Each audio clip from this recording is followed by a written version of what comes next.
Assalamualaikum warahmatullahi wabarakatuh. Balik lagi bersama saya Bunda Alea. Gimana nih kabar kalian semua? Semoga sehat selalu ya, amin. Yang udah mengklik video ini jangan lupa like, comment, and subscribe-nya ya. Jangan lupa juga ditekan tombol loncengnya, jadi kalau ada video dari saya langsung ada notifikasinya. Dan jangan lupa juga di share ke seluruh sosial media yang kalian punya. Terima kasih and enjoy. Nah oke, langsung aja ke videonya. Ini aktivitas pagi hari saya setelah saya tuh bangun tidur. Jadi yang pertama setelah saya tuh bangun tidur pastinya saya sholat subuh dong ya. Kalau saya udah sholat subuh baru saya tuh mandi, terus saya pakai make up. Kalau udah selesai mandi dan pakai make up, saya langsung mandiin Alea. Dan kali ini Alea tuh mandinya sekitar jam 6 kurang.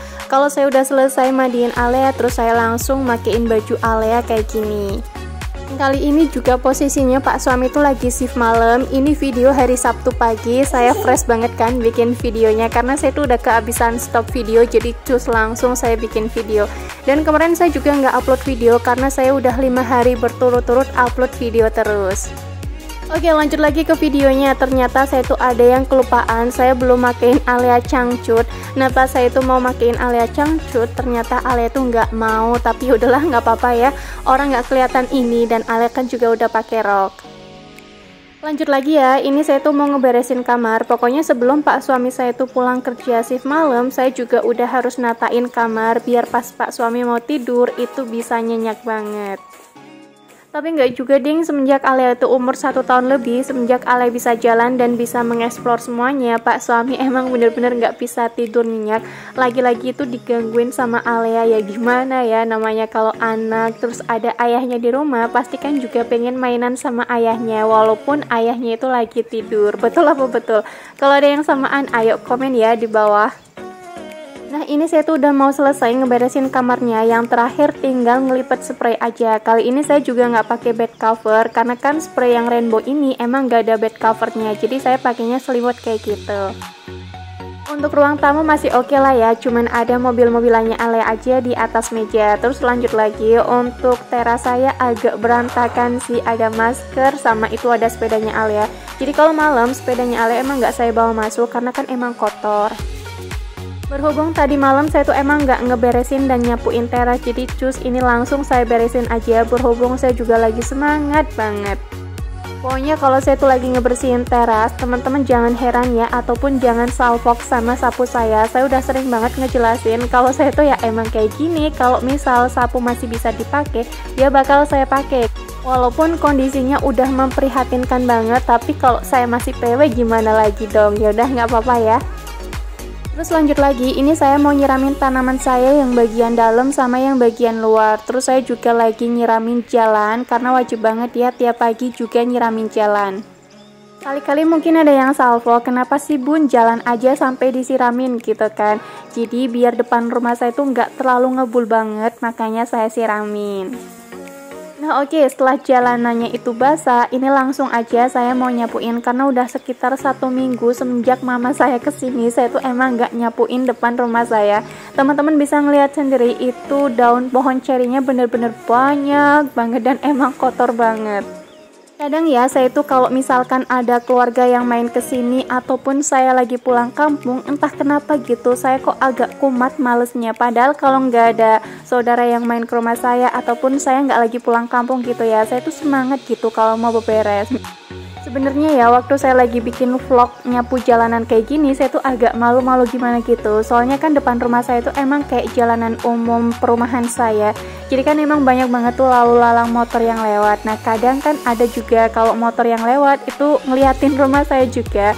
Nah kalau pas lagi ada tripod yang berdiri, waduh rasanya itu kayak malu banget.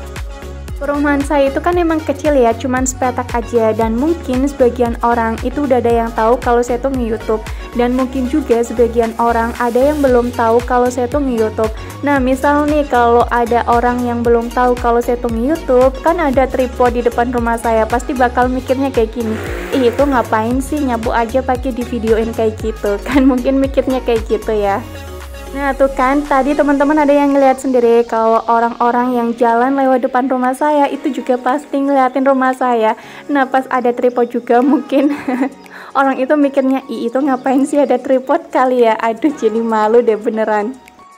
Tapi udahlah nggak apa-apa, walaupun kadang saya tuh malu, tetap saya lakuin karena kan biar memotivasi teman-teman semua. Misalkan depan rumah teman-teman itu kotor, bisa langsung cus disapuin kalau pas lagi ngeliat videonya saya. Nah oke, lanjut lagi ke videonya ya. Nah ini saya tuh udah selesai kan ngeberesin depan rumah saya, terus lanjut lagi ini saya tuh mau masak. Kali ini saya tuh mulai masak sekitar jam 6 lebih karena kan tadi saya tuh nyapu teras, terus ngebersihin depan rumah saya dulu baru saya tuh masak. Biasanya kalau saya tuh lagi semangat banget, saya tuh masak dulu baru beberes teras, baru juga ngeberesin depan rumah saya. Masakan saya kali ini juga sama seperti biasa, yang super duper simple aja dan pastinya gampang, yaitu masak tempe kecap dan balado kikil. Saya kurang tahu ini namanya balado kikil atau bukan, tapi saya di sini emang nyebutnya balado kikil aja ya biar gampang. Untuk tempenya ini saya cuma pakai setengah papan aja, nggak banyak-banyak karena ini tuh buat 2 kali makan, buat makan pagi sama buat makan siang aja. Kalau kebanyakan biasanya itu sisa, dan kalau sisa itu pasti saya taruh di kulkas. Nah kalau saya taruh di kulkas itu jarang banget saya angetin lagi, nanti ujung-ujungnya itu pasti dibuang, kan sayang banget gitu ya. Untuk tempe sama tahunya ini sama aja ya, saya tuh ngirisinnya dadu kecil-kecil kayak gitu. Oke, setelah tempenya sama tahunya itu keiris semua, lanjut ini saya mau ngegoreng tempenya terlebih dahulu. Waktu itu juga pernah ada yang komen sama saya kayak gini, Bunda Alea request dong pengen ngeliat video Bunda Alea waktu masak dari jarak jauh itu kayak gimana. Oke, siap gerak. Ini kayak gini ya tampilannya kalau saya tuh masak dari jarak jauh. Yang enggak yang kayak gimana-gimana sih, masih tetap aja kayak gitu. Sembari nunggu tempenya itu matang, di sini saya juga mau ngupasin bawang merah, bawang putih. Jadi ibu-ibu emang kayak gitu ya, sekali dayung 2 pulau langsung terlampoin. Jadi kalau misalkan kita itu lagi ngapain, disambi juga lagi ngapain juga. Betul apa betul? Oh ya, masih banyak banget yang salfok sama toples jar saya yang buat naruh gula, micin, dan yang lain-lain. Katanya itu tuh ukuran berapa. Nah jadi toples jar saya yang itu ukurannya sekitar 150 ataupun 200 ml. Saya agak lupa-lupa ingat karena saya emang belinya udah lama banget. Dan untuk linknya pun udah nggak ada karena kan saya udah ganti akun Shopee. Tapi nanti misalkan teman-teman ada yang pengen linknya juga, tinggal komen aja ya, nanti bakal saya carikan lagi. Oke, lanjut lagi. Tadi tempenya udah matang, langsung saya angkat aja. Terus lanjut lagi buat ngegoreng tahunya. Nah, di sini saya tuh mau ngechopper bawang merah sama bawang putih buat bumbu bikin tempe kecapnya. Oh ya, sambil saya itu ngurusin bumbu saya, di sini saya juga pengen nanya nih sama teman-teman semua. Kira-kira teman-teman semua yang pakai wastafel kayak saya, itu wastafelnya ada nggak sih yang kayak retak-retak kayak gitu di pinggir-pinggirannya? Nah, wastafel saya di pinggir-pinggirannya itu emang kayak retak-retak kayak gitu kan.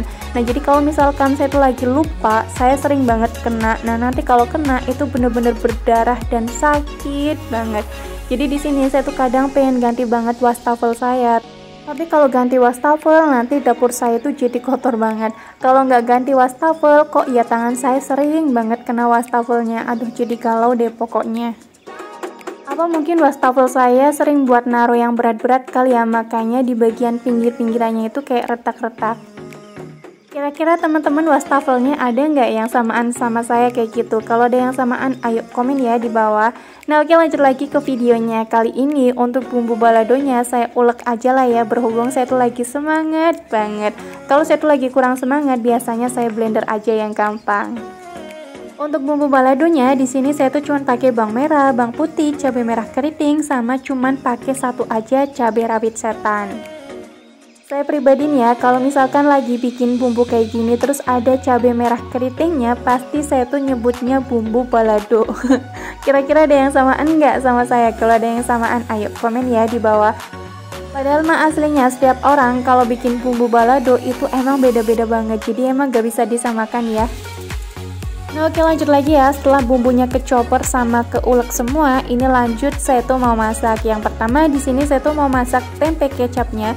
Kalau bumbunya udah mateng, tinggal dimasukin aja tempe sama tahu yang udah saya goreng. Untuk bumbu tambahannya di sini saya tuh cuma pakai kecap, garam, pakai royco, pakai micin, pakai gula, sama pakai saori saus tiram aja. Udah gitu doang. Kalau bikin tempe kecap kayak gini, saya tuh emang sukanya ditambahin air biar agak nyemek-nyemek gimana gitu. Nah, kalau bumbunya udah masuk semua, tinggal diaduk-aduk aja sampai si airnya itu agak menyusut. Sambil nunggu airnya itu menyusut, di sini saya juga mau ngegoreng bumbu baladonya.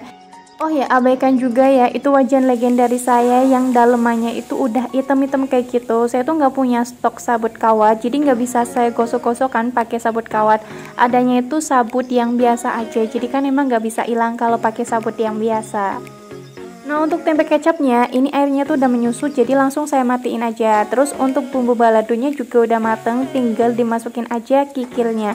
Sebelumnya ini kikilnya juga udah saya cuci ya. Nah, untuk bumbu tambahan kikilnya, di sini saya tuh kasih kecap, kasih saus tiram, kasih royco, sama kasih gula dan micin aja. Oh ya, ini juga pertama kalinya saya tuh masak kikil dibumbuin kayak gini. Biasanya kalau saya tuh masak kikil itu sukanya dibumbuin kecap, karena saya pengen beda dari yang biasanya, makanya saya bikin kayak gini. Dan ternyata rasanya enak juga ya. Oke, ini masakan saya semuanya udah mateng, jadi mau langsung saya taruh aja di piring. Nah, kalau udah, di sini saya juga mau bikin teh, karena tadi Pak suami juga request bikin teh dong. Oke, siap gerak. Ini langsung saya laksanakan aja. Oh ya, sering banget ada yang komen sama saya tuh kayak gini, Bunda Alia itu lebih baik dispensernya ditaruh aja di sampingnya meja makan. Jadi misalkan kalau mau minum itu gampang, tinggal ngambil aja. Nah, jadi jawaban saya tuh kayak gini, di dalam kulkas saya kan ada botol kaca yang waktu itu pernah saya beli di Informa, beli satu gratis satu, yang satunya buat tempat minyak, yang satunya buat tempat air putih, terus saya taruh di dalam kulkas. Jadi misalkan saya tuh mau makan, si tempat minum yang ada di dalam kulkas itu saya ambil, saya taruhlah di atas meja makan, sama saya udah ngambil gelas juga, jadi kalau misalkan mau minum gampang kan, nggak usah bolak-balik ke dispensernya. Gitu ya jawaban saya. Oke, lanjut lagi ke videonya ya. Tadi kan saya cerita sambil saya melakukan aktivitas juga. Lanjut lagi, di sini saya tuh mau nyupir. Cucian piring saya juga kali ini enggak yang terlalu banyak banget. Alhamdulillah, cuman sedikit aja. Kalau saya lagi nyuci piring kayak gini, seperti biasa juga, ini videonya saya percepat aja biar durasinya itu nggak terlalu lama. Waktu saya masak tadi, saya juga lumayan gugup karena posisinya waktu saya baru mau mulai masak, Pak suami udah pulang kerja. Jadi kan takutnya Pak suami tuh kelaparan, makanya saya agak cepet-cepet gitu masaknya. Oh ya, kenapa ya kok lumayan banyak juga yang salvox sama air keran saya. Katanya nyalanya itu gede banget dan saya juga bayar pumpnya murah banget, cuman 50 ribuan aja. Kalau ditanya kayak gitu, saya lumayan bingung nih jawabnya. Saya juga kurang tahu ya, mungkin karena pump di daerah saya itu baru kali ya, makanya nyalanya gede dan harganya pun murah, cuman 50 ribuan aja. Lanjut lagi ya, setelah saya tuh selesai nyuci piring, ini saya lanjut lagi ngegoreng kerupuk gender. Karena saya tuh nggak punya kerupuk, jadi ini saya cus langsung aja ngegoreng kerupuk gender yang kemarin dibawain mama saya dari kampung. Nah, kerupuk gender ini itu emang terbuat dari nasi sisa. Kira-kira ada nggak yang samaan kayak saya? Di daerah teman-teman ada kerupuk gender kayak gini? Kalau ada yang samaan, ayo komen ya di bawah. Oh ya, kalau di tempat saya ini juga namanya atau nyebutnya kerupuk gender. Kalau ada yang tanya rasanya itu kayak gimana? Waduh, ini tuh rasanya bener-bener enak banget. Pokoknya kalau saya tuh lagi pulang kampung ataupun ada keluarga saya yang mau main ke sini, saya tuh pasti nitip minta dibawain kerupuk gender, nggak boleh ketinggalan. Mau goreng kerupuk gendernya pun nggak usah banyak-banyak, cuman satu toples kecil gitu aja ya. Jadi misalkan udah habis, nanti tinggal cus ngegoreng lagi aja. Nah ya udah, sampai sini aja video saya. Semoga teman-teman semua tetap enjoy nontonnya. Wassalamualaikum warahmatullahi wabarakatuh. Thanks for watching and bye bye.